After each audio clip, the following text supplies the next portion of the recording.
Bismillah, walhamdulillah, wa salatu wassalamu ala rasulillah, wa ala alihi wa sahbihi wa man wala. Usually I hate going last because that's when everyone's already dead and ready to go home, but mashallah, you guys clearly still have some energy in you.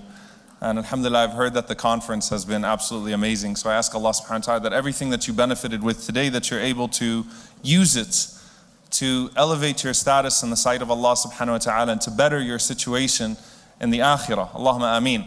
Allah reward all the volunteers, all the mashayikh, all of the attendees, everyone that made this event happen. Ameen. So I actually, subhanAllah, I'll summarize this, but it is very much so relevant to the topic. I had a very emotional day, sort of a roller coaster.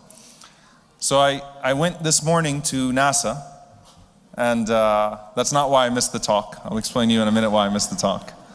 I went this morning to NASA with my family to kill time because I was waiting on an opportunity to visit somebody, and that time was not yet there, and he lives just 5 minutes away from there. So I had the opportunity to take my family there, and subhanAllah, I got there, and as I sat in the first theater where they give you the history of launches and things of that sort, and my daughter was sitting in my lap, it struck me that I actually remembered, subhanAllah, sitting in my dad's lap, decades ago, watching the same movie. And I thought to myself, تِلْكَ الْأَيَّامُ نُدَاوِلُهَا بَيْنَ النَّاسِ. SubhanAllah, how time, flies and the days switch, and now I'm the parent and I've got a child in my lap, and it was absolutely humbling to remember that, right? And subhanAllah, I had the opportunity to visit my uncle who lives in Clear Lake as well. Many of you don't know that. I have a maternal uncle that lives in Clear Lake, who subhanAllah has only been given a few weeks or a few months to live. And I remember the days of joy and the days of happiness, and that made me think, subhanAllah, what an illusion this life is. But I don't want to give you all a message of despair. I don't want to give you all a message of no hope, because what makes our deen so special is that it makes death, though we all hate it. No one likes death. No one likes thinking about death. No one likes that separation from their families and so on and so forth. But it makes it meaningful. It's not the end. We believe in something after. Not only do we believe in something after, we believe in something of more importance, and we believe in something more meaningful than that which comes before it. In fact, we see this life as only a preparation for that which comes after. So it gives us something to look forward to, and it gives us something to think about, and it gives us something to absorb, and it allows us, as we are departing from this world, and I ask Allah for you and I, everyone in this room, husn al-khitam, a good ending. Because I've seen people with good endings. And I can tell you, having been around people as they're dying, subhanAllah, being around righteous people when they leave this world is absolutely beautiful.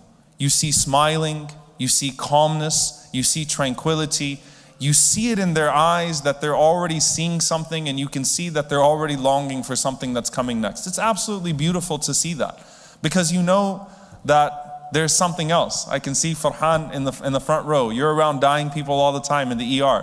Husn al-khitam is beautiful. Seeing someone with a good ending is something that's absolutely amazing. It's absolutely beautiful. And the Prophet ﷺ taught us to long for that and to ask Allah for it. That Allah makes the best of our deeds the last of them. So I ask Allah that He makes all of us have a beautiful ending. He allows all of us to have a beautiful ending, and to be greeted by angels of mercy that will wrap us up in the kafan of al-Jannah, of paradise, with the musk of paradise, and take us to the highest ranks and register us with Allah subhanahu wa ta'ala.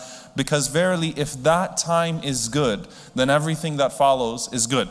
But the nature of my talk and what I'm going to share with you all today actually relates a lot more to what Sheikh Abdul Nasir was just talking about.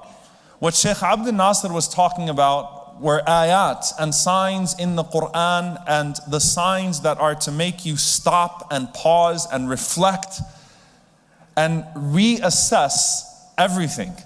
Reassess your spiritual state, reassess your direction, reassess whether or not your approach to life is fundamentally correct or flawed. It forces you to pause and reflect. And reflection is a broad term. Reflection is an umbrella. because there are a lot of different types of reflection, and some reflections are deeper than others and more meaningful than others. And what I'm going to address is the other side of that. When it's not an ayah of the Quran, a verse of the Quran, but it's something that happens to you in life. It's a major shakeup that suddenly hits you in life, and subhanAllah, it is so inevitable that everyone that thought they would have escaped it got hit with it at some point. That test, that trial, that's so different from every other trial and test in life. You've been hit with pain. You've had major tragedies in life, and you were able to power through those, and you were able to say Alhamdulillah, and you thought because you succeeded with that test, that any other test that comes to you in life, you're going to react the same way. You developed a sense of confidence, and you see other people go through crisis. And when I say crisis, I don't mean crisis in regards to the scalability of the tragedy. I mean crisis in the way that they're responding to it. Crisis in the utter confusion that they're left in after they've been hit with that major tragedy. And you go, Alhamdulillah, that didn't happen to me. I went through a similar tragedy and I didn't go through that. And maybe Allah subhanahu wa ta'ala will test you in a different way. Maybe you were well fortified for the nature of the tragedy that that person was going through. So maybe you just really know how to deal with the loss of relatives. Though it's a very difficult test to deal with, but maybe you were really prepared for that. And you've seen other people lose their relatives, so when you lost your relatives, you were well fortified. But you never expected a test of another nature to shake you up in the way that it shakes you up. What am I talking about? Aisha radiallahu ta'ala anha. She was with the Prophet sallallahu alaihi wasallam on the day of Uhud. Fatima radiallahu anha, who was pregnant with Al-Hasan radiallahu ta'ala anhu, her first child. Sulaim, the mother of Anas ibn Malik, may Allah be pleased with them both, and a few other of the women of the Ansar were holding their buckets of water, and they had their bandages, and they had their medical gear to nurse the victims of Uhud. They were only a few women because they had a sense of invincibility as a community, because if we won Badr the way that we won Badr and only lost a handful of people, then surely we will handle Uhud the same way. If Allah gave us victory in Badr, where we were less armed, where we were less equipped than we are now in Uhud, surely Allah subhanahu wa ta'ala is going to make this easy, and we're going to win this, and the amount of casualties that we're going to suffer are not going to be that many. So it's only a handful of women. Aisha radiallahu anha was one of them. And then the Muslims start falling. People start getting slaughtered and massacred. Some of them so badly that they cannot be recognized except by their fingertips, like the uncle of Anas ibn Malik.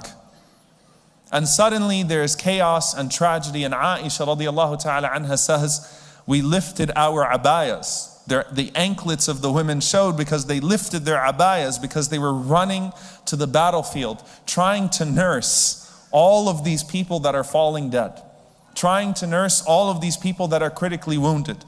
Some women did it a little differently. Ammara radiallahu anha stood in front of the Prophet ﷺ, picked up a sword and started defending the Prophet ﷺ. But suddenly this was a tragedy that was not expected by anybody. The believers had a sense of invincibility. What's happening here? The Prophet ﷺ is dead. That's what's being shouted out. Qatalna Muhammad. Muhammad sallallahu alaihi wasallam himself has been killed. The people are screaming. They try to run in different directions, but they're being surrounded by both sides. Everything has changed. The nature of this battle has changed. The Prophet sallallahu alaihi wasallam did not die, but he was very close. He was struck in various ways. In his shoulder, in his face. The blood was running down his face. The Prophet ﷺ fell into a ditch and literally had a man driving his helmet into his head. Both of his front teeth knocked out ﷺ. And he had to be carried because he couldn't even walk after the beating that he endured in the Battle of Uhud. And Aisha radiallahu anha saw that. She saw the Prophet ﷺ that day. She saw the hopelessness in the faces of so many people when they lost their dead. She saw Hamna bint Jahsh running to the battlefield over the mutilated body of Mus'ab ibn Umayr, her husband. They saw Safiya, the sister of Hamza radiallahu ta'ala anhu, Safiya bint Abdul Muttalib radiallahu anha, running to the battlefield. And the Prophet ﷺ told Anas ibn Malik, he said, told Az-Zubayr, go stop her, don't let her see Hamza, don't let her see her brother. And she's insisting and trying to go forth and see the mutilated body of Hamza radiallahu anhu. And the Prophet ﷺ said, don't let her come, don't let her see it. And the Prophet ﷺ cried on the day of Uhud in a way that the companions never heard him cry when he saw the body of Hamza radiallahu anhu. That was his uncle, that was his brother. He was the same age as him. He was so close to the Messenger sallallahu alaihi wasallam. He was so beloved to him. And he was a pillar in this community.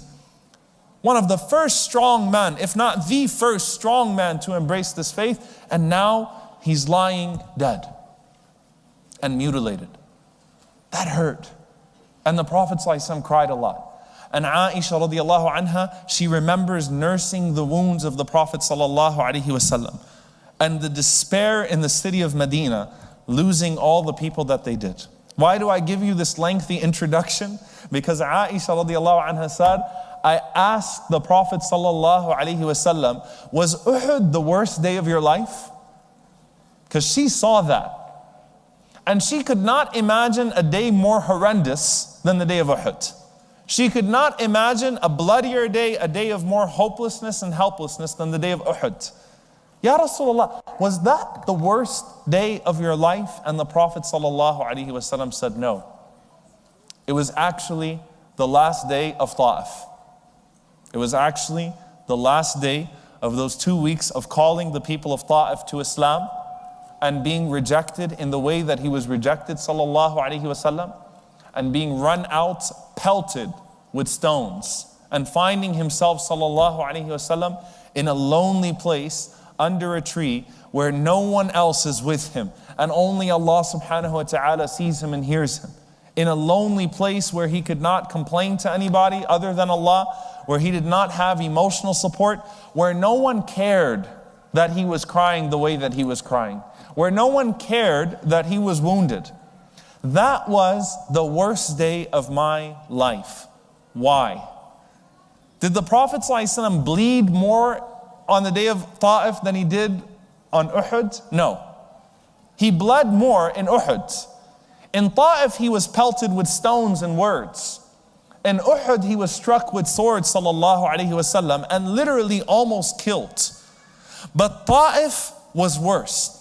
And Aisha radiallahu anha didn't see the Prophet sallallahu alaihi wasallam in Ta'if. She was too young. She wasn't married to the Prophet sallallahu alaihi wasallam at the time. She didn't know what that day was like. She didn't know what that time period was like. But she saw him in Uhud and just assumed that tragedy must have been the worst. Because that shook the community and it took away the sense of invincibility that this community had. But Ta'if was worse. Why? Why was Ta'if worse? Not because of the pain, not because of the wounds, but because the nature of the test of Ta'if was different. This was that trial that hits you so hard that it forces you to reassess and reanalyze everything that has happened up until that point. It makes you look back at life all the way up until that point and say, where am I going? What am I doing? Is it worth it? Is it the right thing? That's the breaking point in a person's life. That's the point where the pressure has been building all this time. I mean, he was forced, sallallahu alaihi wasallam, in the boycott, in the era of the boycott, to hear the kids crying at night because they were too hungry and they were too thirsty and their parents had nothing to feed them, nothing to give them. He had to hear those cries every night, sallallahu alaihi wasallam, and Abu Jahl would stop him and say, you're doing that to your people. Your message is causing those children to cry. That's pressure. That hurts. He had to get in the grave, sallallahu alaihi wasallam, and receive the body of Khadija radiallahu ta'ala anha and bury her, knowing that what caused her death, or what spurred it, was the boycott that happened as a result of his message. Within the same 3 days, he had to bury his uncle Abu Talib. He had to see it all go down the drain, sallallahu alaihi wasallam, in a matter of 10 years after life was beautiful and fine, and Khadija was smiling, and Abu Talib was smiling, and we were a happy family, and we had nothing in our lives that would cause us any distress. Suddenly, he's lost them all, and the pressure is building. But the breaking point didn't hit him yet, sallallahu alaihi wasallam, because the Prophet sallallahu alaihi wasallam, throughout all of that, still knew it's worth it. If I've got to sacrifice this and that, family has to go, reputation has to go, we're going to be persecuted this way. He still had that resolve, sallallahu alaihi wasallam. He still knew it was worth it, and he still had hope and determination that things were about to turn around. That where I'm at right now, and you can imagine if you're the Prophet sallallahu alaihi wasallam standing in the empty grave of Khadija radiallahu anha, receiving her body, that it can't get worse than this. I can't be treated any worse than the people of Mecca have treated me. It can only get better from here. He still had hope, sallallahu alaihi wasallam. There was still a sense of resolve, but Ta'if was the breaking point. Because Ta'if seemed to be the decisive closed door. That it is not getting better after this. It doesn't matter who you go to with this message.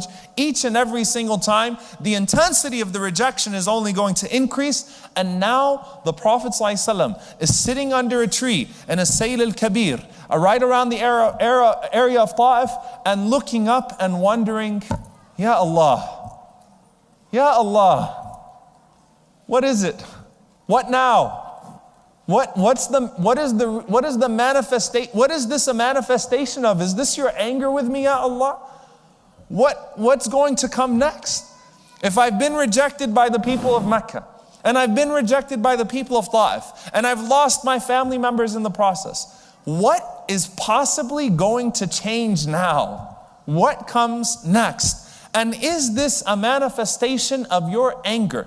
That moment that the Prophet ﷺ faced is a decisive moment. It's a turning point in his life, sallallahu alaihi wasallam. And all of us have that moment in our lives, granted at a far less degree of intensity than what the Prophet ﷺ faced. But everybody gets hit with a moment like that in life, a test like that in life, where it's not about the intensity of the pain, it's the confusion and the wondering what comes next and what have I done up until this point, where you start looking to your past and you start looking to your future, and seemingly everything suddenly is subject to questioning. The constants in your life that you've had up until that point, your marriage, your family life, your career, whatever stability you had in your life at that point, suddenly your foundation has shaken and you're wondering, what now? What comes next? For some people, it's the death of a family member that they really love, someone that they could count on through thick and thin. For some people, it's, I've been a successful businessman my entire life, and suddenly my career is in jeopardy and I'm having to worry about paying the bills. For some people, it's, I've had a wonderful marriage our entire lives. We used to sit and tell each other that nothing would ever happen. And we used to look to other couples falling apart and say, that will never be us. But now you're questioning that as well. And then worse than all of that, وَالْعِيَاذُ بِاللَّهِ, is when your faith, your foundation of faith is now subject to questioning, and you're going, is it all real? I mean, I know I love this deen, and I know I felt great when I was at the seminar and at the conference and at the class and the masjid, and I know Ramadan was special and stuff, but is it real or is it not real? That type of test is the decisive test. It is the crisis that almost every individual and human being will face in their lives. And at that moment, it's a matter of the word that you will say and literally how you will react that will determine at-tawalli or at-takhalli. Whether you will come into the guardianship of Allah subhanahu wa ta'ala, or whether you will be left to face the rest of the tests that come after that in ways that you have no help. It's a really, really scary moment. For some people, it's the midlife crisis. حَتَّى إِذَا بَلَغَ أَشُدَّهُ وَبَلَغَ 40 سَنَةً. A person reaches their strength, they reach their peak at the age of 33, then they reach the age of 40. They could look back and they could say, what have I done until now? They could look back and they could reassess their level of religiosity.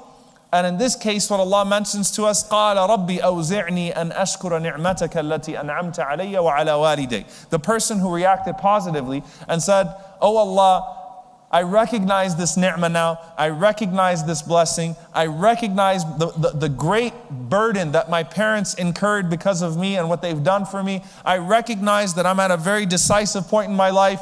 Rabbi awzi'ni an ashkura ni'mataka allati an'amta alayya wa ala walidayya. Oh Allah, broaden my chest, expand my horizon, allow me to really recognize it from now on and to thank you and thank my parents for the blessing of Islam upon us. وَأَنْ أَعْمَلَ صَالِحًا تَرْضَى. And it's a rededication that from now on for the rest of my life, Ya Allah, I'm going to only do things that are pleasing to you. وَأَصْلِحْ لِي فِي ذُرِّيَّتِي. And oh my God, I have kids I need to worry about too.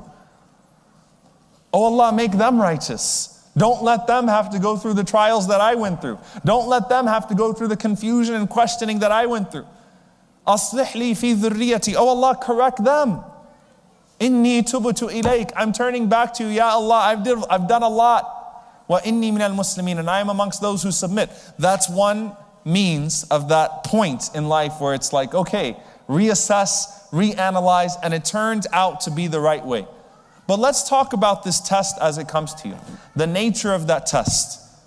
The Prophet sallallahu alaihi wasallam, the very first prophet that he was informed about in the Quran was who? Anybody know? The first prophet that came in the Quran mentioned to the Prophet ﷺ was Yunus alayhi salam. فَاصْبِرْ لِحُكْمِ رَبِّكَ وَلَا تَكُنْ كَصَاحِبِ الْحُوتِ إِذْ نَادَى وَهُوَ مَكْذُومٌ. Allah mentions to the Prophet ﷺ that be patient with the command of your Lord. Don't be like Yunus alayhi salam, Sahib al-Hut, when he called upon Allah subhanahu wa ta'ala when he was swallowed. Don't wait until that moment. Don't find yourself in that situation that Yunus alayhi salam found himself in to call upon Allah subhanahu wa ta'ala and ask Allah subhanahu wa ta'ala for help. لَوْلَا أَن تَدَارَكَهُ نِعْمَةٌ مِّن رَبِّهِ. Had the mercy of Allah not come to him and the forgiveness of the Lord not come to him at that point where he was at, then he would have laid in disgrace, bare, humiliated for the rest of his existence.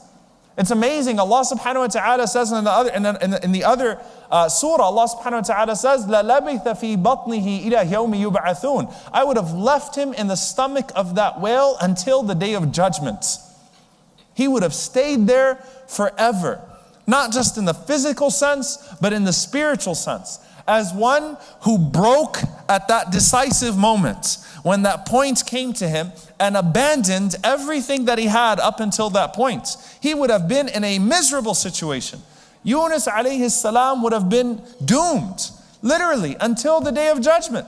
He would have went down as that prophet, the prophet that turned away, and the prophet that died in disgrace. He would have went down that way. But فَجْتَبَاهُ رَبُّهُ فَجَعَلَهُ مِنَ الصَّالِحِينَ. Allah chose him and made him from the righteous.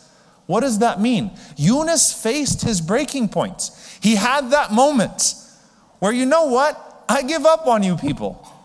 It's that moment where you're reanalyzing everything. You're reassessing. There's no good in you people. There's no hope in you people. The punishment of Allah is coming upon you. I'm done. And he turned away from Allah, from those people. مُغَاضِبًا عَلَىٰ قَوْمِهِ. He was angry with his people. He's steaming. He was happy to hear of their destruction or to know that they were going to be destroyed. But the problem was not that. وَظَنَّ أَن لَّن نَّقْدِرَ عَلَيْهِ. Allah subhanahu wa ta'ala said, and he thought that we wouldn't punish him for turning away. Then his people, subhanallah, threw him off of that ship. Ibn al-Qayyim rahimahullah ta'ala said that Yunus alayhi salam abandoned the da'wah to the people that would save them from drowning in their kufr, drowning in their disbelief. And so in like manner, the people on that ship abandoned him and allowed him to drown in his physical death.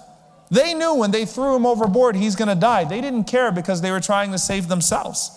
It came back to him in like manner. And Allah subhanahu wa ta'ala sends a whale to swallow him. And he's in the stomach of that whale. And subhanAllah, as much as you talk about this, seriously, if you have to, close your eyes and imagine you've just been thrown overboard, you're drowning, and you know as you're drowning that it's about to be over. It's a very, very, harsh way to go, right? Because you know that your breath, your oxygen's getting less and less, you're unable to hold your breath, you're drowning, and suddenly you're swallowed by a whale. It's a dark night.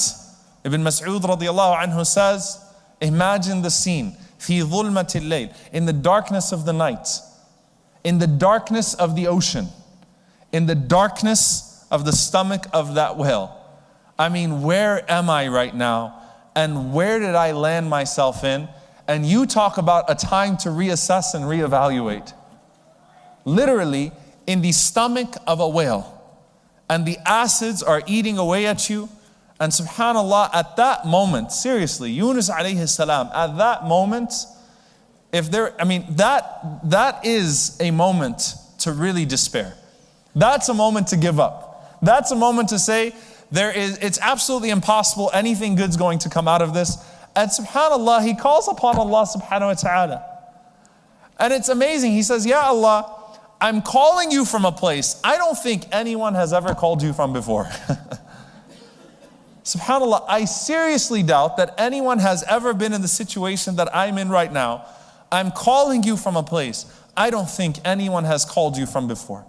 In the stomach of a whale, in the bottom of the ocean, in the darkness of the night. He can't see anything. He can't see anything. He's just getting hit and he's disintegrating from the acid and so on and so forth. And he calls upon Allah subhanahu wa ta'ala. أن لا إله إلا أنت سبحانك إني كنت من الظالمين. لا إله إلا أنت سبحانك إني كنت من الظالمين. لا إله إلا أنت سبحانك إني كنت من الظالمين. I'm not even going to have the audacity to ask you to get me out of the stomach of this whale. I'm just calling upon you, Ya Allah. La ilaha illa ant. There is no God but you. Subhanak. How perfect are you? How perfect are you? Inni kuntu min al-zalimin. I am the one with the imperfections. I am the one who wronged himself. This was not you, O Allah.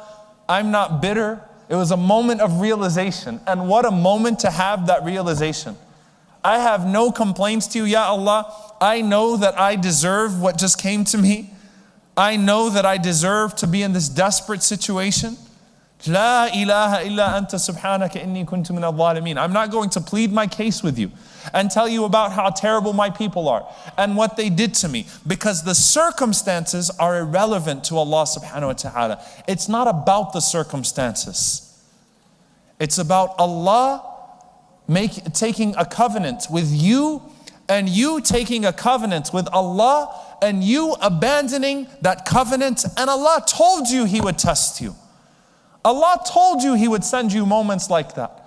Allah told you He would send you moments that would really, really burn. It's not about how much it burned or what it felt like or how terrible the circumstances were. Allah already told you that was going to happen, and you took a covenant with Allah that you would obey Him and you would worship Him and you would turn to Him. No matter how severe those circumstances got, you thought it was all good. You thought based on your previous tests and your previous trials, you'd be able to weather any storm. But this storm is different. Yunus alayhi salam has no complaints. He does not plead his case. He doesn't say, Ya Allah, these people are unlike any people. I know Nuh alayhi salam had sabr for 950 years. My people are different from the people of Nuh alayhi salam. He didn't do any of that. La ilaha illa anta subhanaka inni kuntu min al-zalimin. Ya Allah, I messed up. I've got nothing to blame you for. Subhanak. I'm not bitter with you. I'm not saying, Ya Allah, could you have not given me that severe of a test? Because if you would have made it a little bit lighter, then I think I would have succeeded with my people. No. Subhanak. You're perfect. You are perfect. Your decree is perfect. Your wisdom is perfect. Your reasoning is perfect. Your mercy is undeniable. Your justice is perfect. Your judgment is infallible. Ya Allah, you're perfect. I messed up. I misread the situation. I reacted the wrong way. All of that is contained within Subhanak. How perfect are you? And the angels hear this voice in the heavens, and they say, Sawtun ma'roof min makanin gharib. That's a voice that we've heard before from a very strange place, the stomach of a whale. And Allah subhanahu wa ta'ala says, فَنَجَّيْنَاهُ مِنَ الْغَمِّ وَكَذَلِكَ نُنْجِي الْمُؤْمِنِينَ. We saved him from that darkness. We got him out. The whale spit him onto an island. He laid there. He suffered. The sun rose and it burned him because of the acid on his body. Yunus did not ask to be saved. Yunus just wanted to be forgiven, because that's the goal of life, is to not disobey Allah in a way that would disqualify you from His forgiveness. Yunus alayhi salam had given up hope on going back to his people and things being all good there. That was a done deal. Just forgive me, Ya Allah. Allah forgave him, and Allah allowed him to be laying bare as the sun rose on him and his body burned. And then subhanallah, he went back to his people, and what did he find? All of them were Muslim. All of them accepted his religion. And it wasn't like 70 or 80 people. Like Nuh alayhi salam at least had some followers, right? The civilization of Nineveh in Iraq was a civilization that Al-Qurtubi rahimahullah says that Yunus alayhi salam came back and found 100,000 believers. He found an entire civilization of believers that were now embracing him and accepting his message. Allah made the way out for him. Allah subhanahu wa ta'ala made the way out for him. But it took that crushing moment to reanalyze and to reassess. And at that moment, if you react the way you're supposed to react, what comes after is nothing but futuhat, nothing but victories in life, nothing but the help of Allah subhanahu wa ta'ala, and perspective and the fortress within your heart to be able to deal with any test that's going to come after that. You pass that test and everything after that comes easy in the relative sense. And the Prophet ﷺ, when he faced that breaking point, what could have been the end for him, what could have been the point where the Prophet ﷺ said, enough of these people, destroy them. The Prophet ﷺ did not just have the opportunity to wish for Allah to destroy them. He had the angel sent by Allah offering to him to destroy them. He could have, sallallahu alaihi wasallam, said, this is enough. I've had enough, and really broke. But he didn't. And subhanallah, on that day, the man that came to him to serve him grapes, Addas, and the Prophet ﷺ said, Bismillah, before he ate those grapes. And Addas said, people in this land don't say Bismillah. Where did you get that from?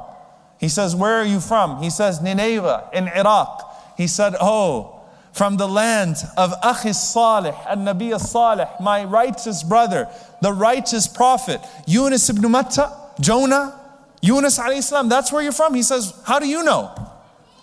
And he says, he's a Nabi, I'm a Nabi, and the Anbiya are brothers in Allah subhanahu wa ta'ala. And how amazing, the first person the Prophet ﷺ was told about in the Quran from the Anbiya was Yunus alayhi salam, don't give up. And on the worst day of his life, when any one of us would have given up, Allah sends him a fruit from his brother Yunus alayhi salam. This is why you shouldn't give up. Because even if those people reject, their children might accept Islam, and that's exactly what the dua of the Prophet ﷺ was on Ta'if. Maybe the generations after will be different, and Allah gave it to him. Dear brothers and sisters, my time is up, but I want you to recognize the Prophet ﷺ says, Dua akhi the noon, the dua of my brother Yunus alayhi salam. Ma da'a biha makroob. No person in distress, calls upon Allah with that dua, except that Allah subhanahu wa ta'ala will answer him. Acknowledge Allah's oneness. Acknowledge Allah's perfection. Acknowledge your own shortcomings. Face that test. And when everything else seems to be a moving piece in life, solidify yourself. Try to grab and hold on in those moments, and remember, everyone has been here before. Each and every single person. Every person faces that moment in life, even the Anbiya of Allah, even the prophets of Allah. At that moment, you hold your ground, you solidify yourself, ask Allah for protection, ask Allah for forgiveness, have the right people around you to remind you of Allah subhanahu wa ta'ala. You need them at that time to remind you of Allah subhanahu wa ta'ala. Plant your feet firmly, and insha'Allah ta'ala, everything that comes after that will be something that you can deal with. I ask Allah subhanahu wa ta'ala not to test or burden any one of us beyond our scopes. I ask Allah subhanahu wa ta'ala that when we face moments in life where the test is so severe that it confuses us and that it shakes our core, that Allah subhanahu wa ta'ala makes that a means of our iman becoming stronger and firmer. I ask Allah subhanahu wa ta'ala that when we inevitably face tests and trials in life, that the last moments of our lives are moments of pleasure and tranquility and satisfaction and contentment with Allah subhanahu wa ta'ala. And that Allah subhanahu wa ta'ala looks at us, and despite all of our shortcomings